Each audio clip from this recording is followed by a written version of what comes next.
Oke, friend, kembali lagi bersama saya Setio. Kali ini kita akan ngebahas atau ngebawain sebuah cerita yang sangat unik, friend.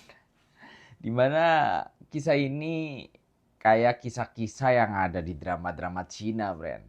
Dan cerita ini berasal dari Indonesia, friend, dari daerah Malang, friend. Jadi beberapa hari yang lalu viral ya di media sosial, di TikTok, Instagram, dan sosial media yang lainnya.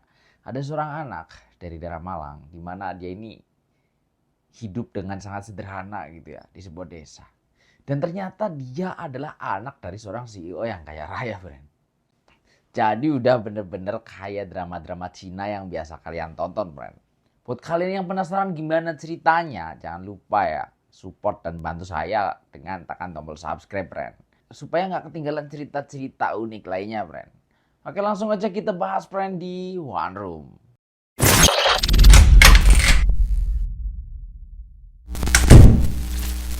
Jadi kisah ini dialami oleh seorang anak bernama Heavy, friend. Dia ini tinggal bersama seorang nenek dari kecil ya. Dimana kehidupan Heavy ini adalah kehidupan anak pada umumnya di sebuah desa ya. Dimana kehidupannya ya sangat sederhana, bisa dibilang prihatin lah ya. Karena katanya untuk makan es krim aja paling dia bisa 1 bulan 1 kali gitu, friend. Karena emang ya kalau di kampung kayak gitu, friend ya. Paling dia makannya makan es lilin gitu ya. Untuk es krim itu sebuah barang yang mewah gitu, friend. Kalau untuk anak-anak di kampung, friend.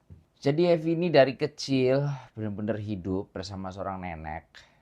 Dititipin oleh ayahnya sama neneknya ya.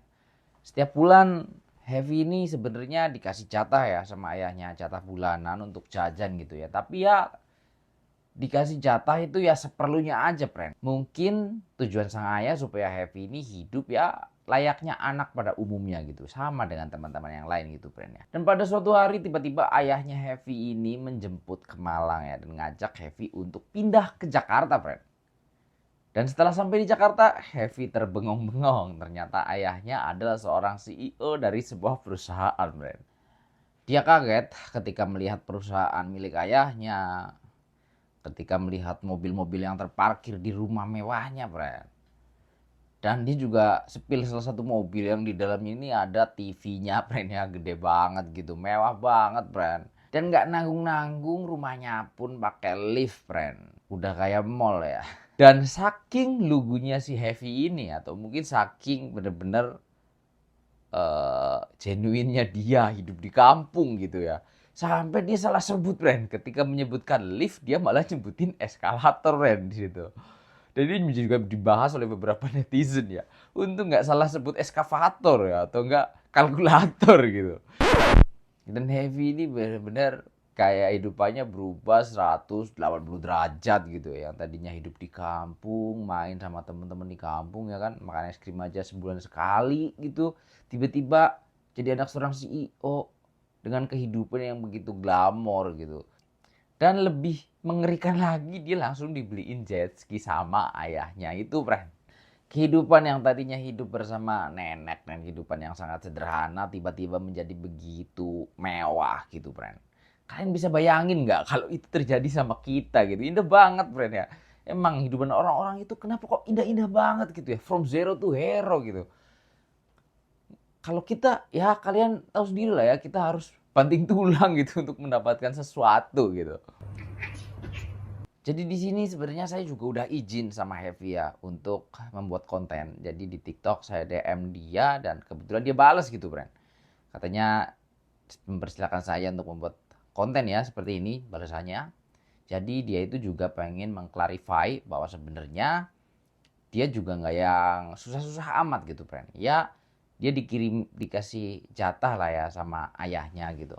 Tapi jatahnya ini ya biasa aja gitu, nggak yang berlebihan gitu, secukupnya gitu, friend. Jadi mungkin cara ngedidik ayahnya ya emang kayak gitu ya, ya kamu hidup apa adanya aja gitu, maksudnya seperti orang pada umumnya di kampung gitu, friend. Dan saya juga tanyain kenapa ayahnya nitipin ke neneknya, padahal kalau misalkan kita jadi, kalau saya sendiri nih jadi ayahnya Heavy kan, kalau saya mampu ya ngapain aku titipin ke nenek ya kan, lebih baik aku ajak sama aku aja dari bayi gitu kan, kasihan dititipin ke nenek gitu kan. Dan Heavy pun nggak tahu gitu kenapa seperti itu. Kalau misalkan menurut opini pribadi saya, friend ya, mungkin ayahnya si Heavy ini seorang perintis gitu, jadi nggak yang langsung kaya gitu, mungkin ya.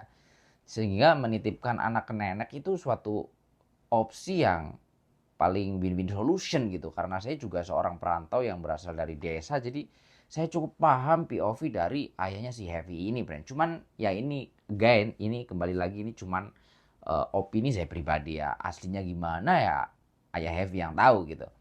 Tapi yang jelas ini sebuah cerita yang sangat unik yang jarang banget terjadi. Di mana cerita ini benar-benar kayak cerita di drama-drama Cina, friend ya.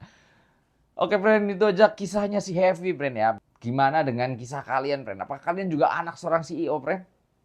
Mudah-mudahan ya. Mudah-mudahan kita ya walaupun bukan anak seorang CEO, tapi ya semoga mudah-mudahan kita bisa mencari rezeki yang halal, yang barokah gitu, yang bisa membahagiakan anak cucu kita, friend gitu ya. Jadi kita rubah mindset kita, mudah-mudahan one day kita bisa jadi seorang walaupun bukan CEO ya, yang minimal bisa bikin bahagia anak kita gitu ya. Oh gitu aja, friend, konten kali ini ya. Ceritanya cukup singkat karena emang ya sesingkat itu gitu. Tapi ini cerita yang unik yang kalau misalkan diangkat ini ya menarik gitu untuk dibahas gitu, friend ya. Buat kalian yang udah nonton, saya ucapin thank you, terima kasih. Jangan lupa subscribe. Saya akan bawakan cerita-cerita lain yang lebih menarik ya. Oke, saya Setio. Thank you. See you on the next video, friend. Audio Jungle.